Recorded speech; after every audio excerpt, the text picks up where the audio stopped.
Good morning and welcome to Daylight with Dean number 189. Let's see how the sound is. Good morning and welcome to Daylight with...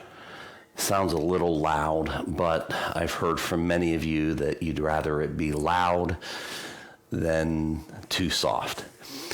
Welcome to Daylight with Dean number 181 on October 22nd, 2020. And it is a special day today in the Ward household. And I'm so honored that you're here with me today on this special day. Thank you. I love the way this hot coffee feels on my hand first thing in the morning. But even more than that, I love how it feels in my throat and body and going the whole way down. So let's enjoy our first sip of coffee this morning together.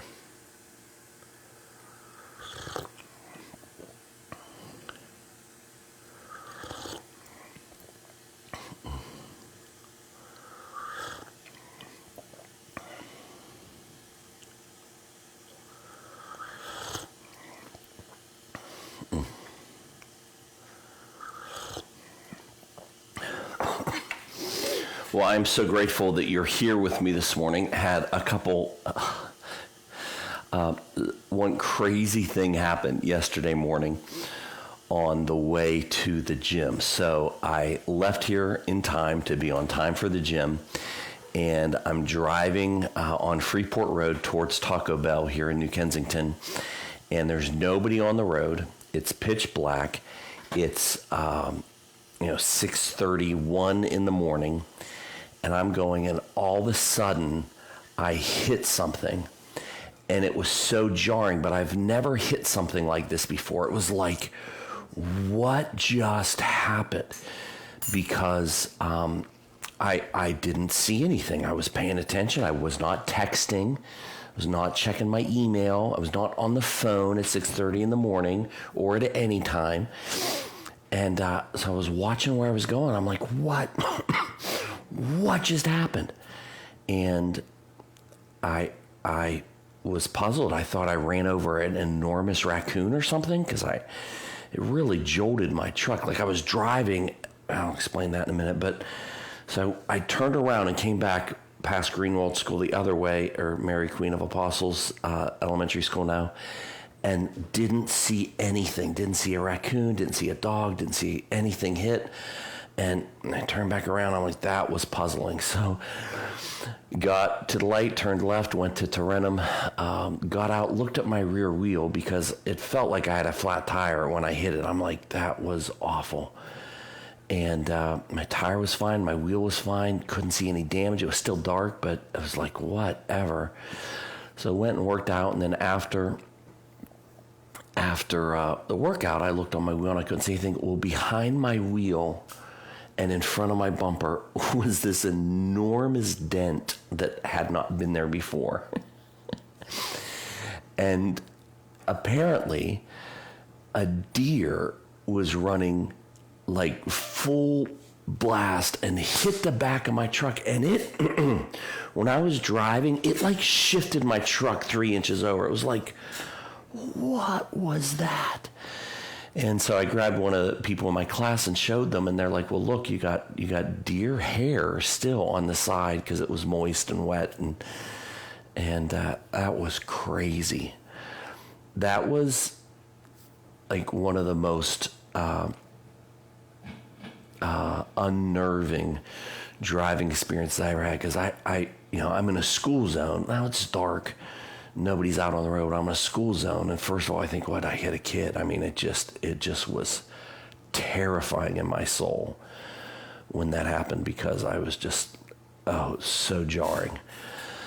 So no, it was a deer that broadsided me. I was broadsided by a deer.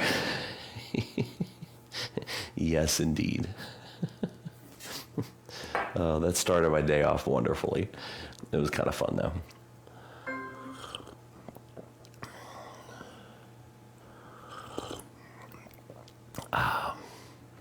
So that's how my day began. Let's fast forward to how my day ended.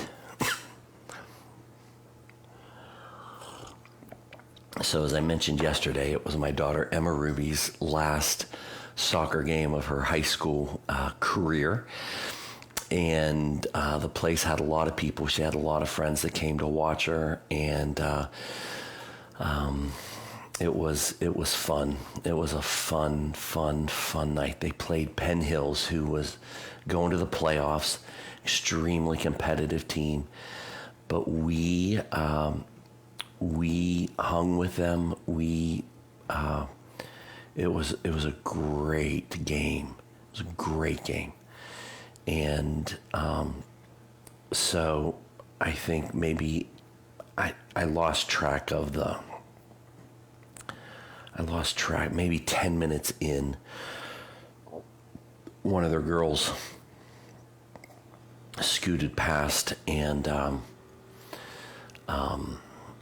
went through kind of three defenders, and it was quite impressive. And she scored, and then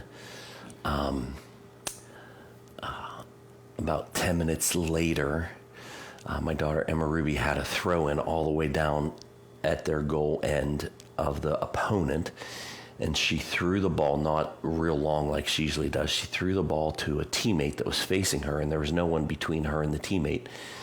And the teammate kicked it back to her, and Ruby kicked the ball, and it went over the goalie's head into the corner of the net. She scored a second goal in a row in 2 days. 2 games, 2 goals.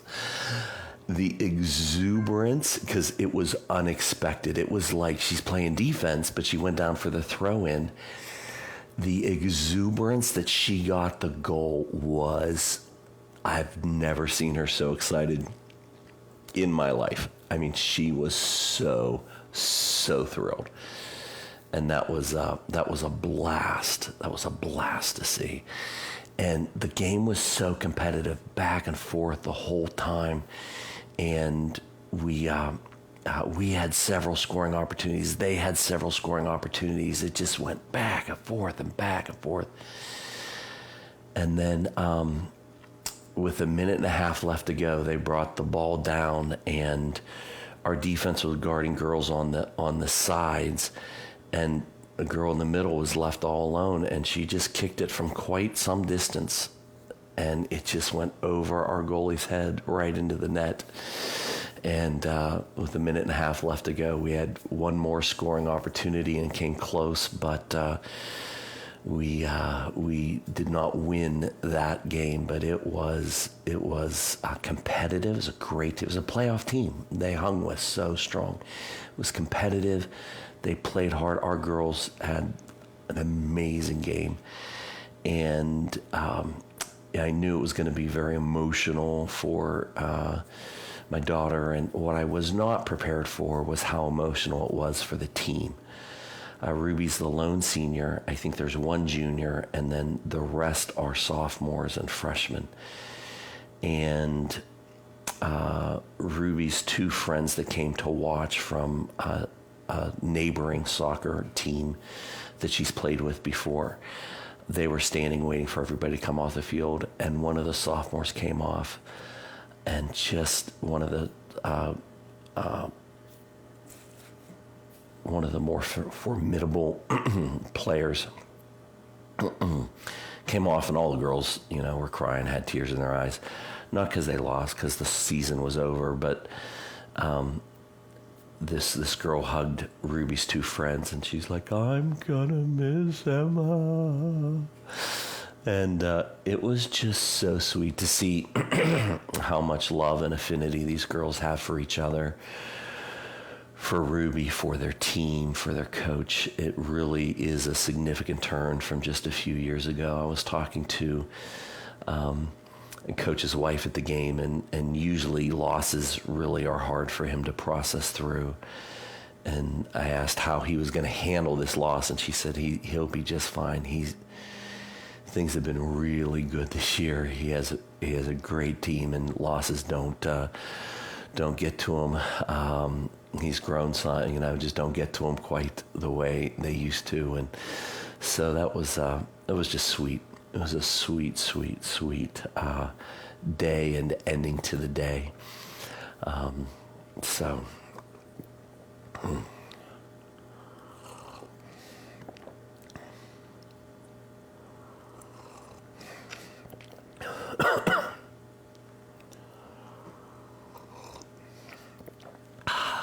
And this is a sweet, sweet, sweet start to the day.